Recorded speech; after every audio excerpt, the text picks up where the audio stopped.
কাঠি কার্ড ব্যাংকের নির্বাচনের প্রকাশ্যে ছাপ্পা করছে তৃণমূল, এমনই অভিযোগ আনল বিজেপি। সমাজ মাধ্যমে ভাইরাল ভিডিও। সেই ভিডিওতে দেখা যাচ্ছে এক ব্যক্তি ভোট কেন্দ্রের বাইরে কার্যত স্বীকার করছেন তিনি ছাপ্পা ভোট দিয়ে বেরিয়ে এলেন। ওই ব্যক্তি বলেন, আমি অন্য একজনের হয়ে ভোট দিয়ে বেরোলাম, আমি তৃণমূলকে ভোট দিয়ে বেরোলাম, আমি নিজে এই ব্যাংকের ভোটার নই। যদিও এই ভিডিও সত্যতা যাচাই করা হয়নি, কার্যত সেই ভিডিও সরকারি ছাপ্পা দেওয়ার কথা স্বীকার করলেন ওই অজ্ঞাত পরিচয় ব্যক্তি। এদিন এগরার বিজেপি নেতা শঙ্কর বেরা বলেন, এখানে গণতান্ত্রিক পদ্ধতিতে নির্বাচন হচ্ছে না, আমাদের কর্মী সুমিত সাউ ও ভুয়ো ভোটারকে পাকড়াও করছে।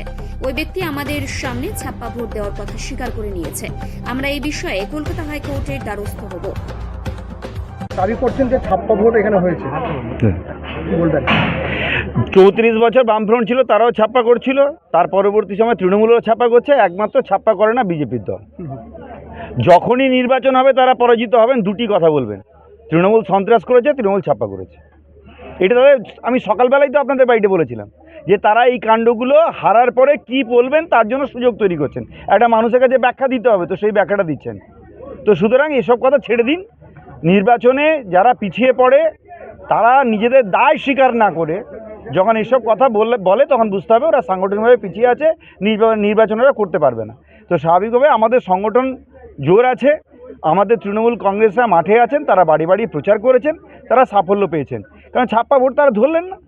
একদিকে ভুয়ো ভোটার, অন্যদিকে এইসব কারচুপি চলছে কাঠি কার্ড ব্যাংকের নির্বাচনকে কেন্দ্র করে। এখন প্রথমেই বলি যে আমরা চেয়েছিলাম যে এই অন্ততপক্ষে কার্ড ব্যাংকের ভোটটা সুষ্ঠুভাবে হোক।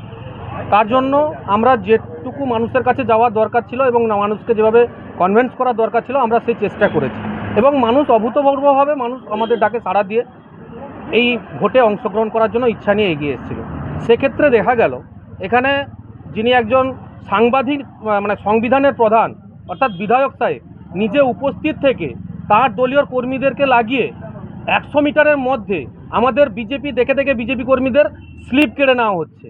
এবং প্রতিবাদ করলে আপনারা নিজেরাও দেখেছেন সকাল থেকে কতবার দফায় দফায় আমাদের কর্মীর উপর আক্রমণ করা হয়েছে, কারুর কলার ধরে কারুর জামা প্যান্ট ছিঁড়ে দেওয়া হয়েছে। এমন একটি বিষয় ভাবুন যে আমাদের ভারতবর্ষের একজন জওয়ান যে কিনা ভোটটা পর্যন্ত দিতে এসেছিল, তাকে আজকে এমনভাবে হেনস্থা করেছে আইয়ুব খানের নেতৃত্বে, তাকে আজকে হসপিটালাইজড হতে হয়েছে। আর বিধায়ক সাহেব একজন সাংবিধানিক পদে থেকে তিনি কি বলছেন, ভারতীয় জওয়ানকে বলছেন দুষ্কৃতী।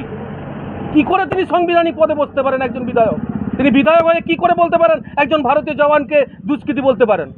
তার থেকে পরিষ্কার এখানে বিধায়ক সাহেব নিজে উপস্থিত থেকে যার সামনে এই এত বড় ঘটনা ঘটতে পারে, আগামী দিন এগরাবাসী কতটা সুরক্ষিত, কতটা পোস্টফুলিওভাবে ভোট দিতে পারবে, এখানে কিন্তু সাধারণ মানুষ কিন্তু প্রশ্নসূচক চিহ্ন এসে দাঁড় করিয়েছে যে আমরা অন্ততপক্ষে নিজের গণতান্ত্রিক অধিকারটা এবার তো দিতে পারলাম না, এর পরের বারটা দিতে পারবো কিনা। গণতন্ত্র কোথায়, এই প্রশ্ন তো কার্যত থেকেই যাচ্ছে। অবশ্যই, কারণ এখানে গণতান্ত্রিকভাবে ভোট হচ্ছে না। আপনারা নেতৃত্বের কাছ থেকে শুনলেন, আমাদের কাছে ভিডিও ফুটেজ আছে, তিনি বলছেন আমি ঘন্টায় কতটা ছাপ্পা ভোট দিতে পারি। তিনি অন্যজনের আধার কার্ড নিয়ে চলে এসছেন, তিনি এসে কার্ড ব্যাংকের ভোট দিচ্ছেন। আচ্ছা বলুন তো, যারা আজকে আক্রমণ করছেন, যারা আমাদের কর্মীদেরকে ভোট দিতে দিচ্ছেন না, তাদের মধ্যে কতজন এই কাঠি কার্ড ব্যাংকটা কোথায় আছে সেটুকু জানে? সেটুকুও জানে না, কিন্তু তারা আক্রমণ করছে কেন? আজকে কথায় কথায় আমাদের মাননীয় মুখ্যমন্ত্রী মমতা বন্দ্যোপাধ্যায় বলেন উন্নয়ন করেছি, এত কাজ করেছি, অমুক করেছি, তার নিরিখে ভোট দিতে হবে। ছেড়ে দিন না মানুষের উপর বিচারটা। কেন আক্রমণ করছেন? কেন ভোটার স্লিপ কেটে নিচ্ছেন? তাদেরকে ভোটাধিকার প্রয়োগ করতে দিন, তারপরেই দুধ আর জল পরিষ্কার হয়ে যাবে। কারণ তিনিও জানেন যে আমি সঠিকভাবে পশ্চিমবঙ্গ